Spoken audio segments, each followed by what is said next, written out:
Good morning, everybody. It is Miss Cannon. Happy April Fool's Day. It is Wednesday, April 1st, and I'm going to review your science with you. This will be day 3, week 3, day 3. All right, my vocabulary word for today is threads, and it is the grooved or spiral edge twisted around the pole of a screw. All right, I'm going to start here and begin reading if you want to follow along. When you use a screwdriver, you turn a screw clockwise down or counterclockwise up. The threads on a screw change the direction of the force to move the screw forward or backwards. A screw's threads are actually an inclined plane wrapped around a pole. So the whole screw works like an inclined plane. It allows you to use less force to move the screw. The trade-off is that when you have to turn a screw many times to move it forward, down, or backwards.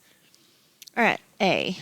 If you could take apart a screw, it would look like something, the illustration, let's see.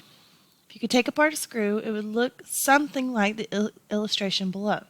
Use information from the passage to label the parts of the screw. This is going to be a good area to find information, as well as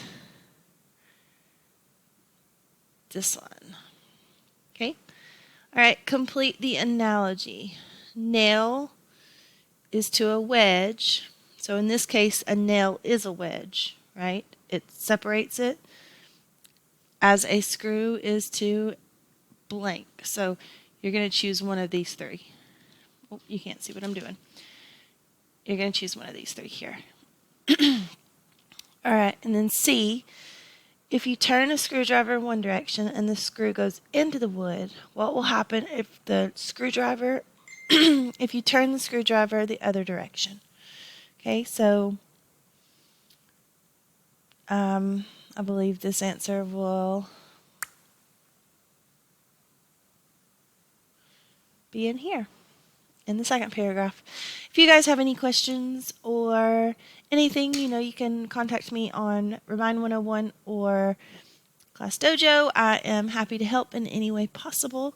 I hope you guys have a great April Fool's Day, and I will shoot another video tomorrow. I will talk to you guys then. Bye.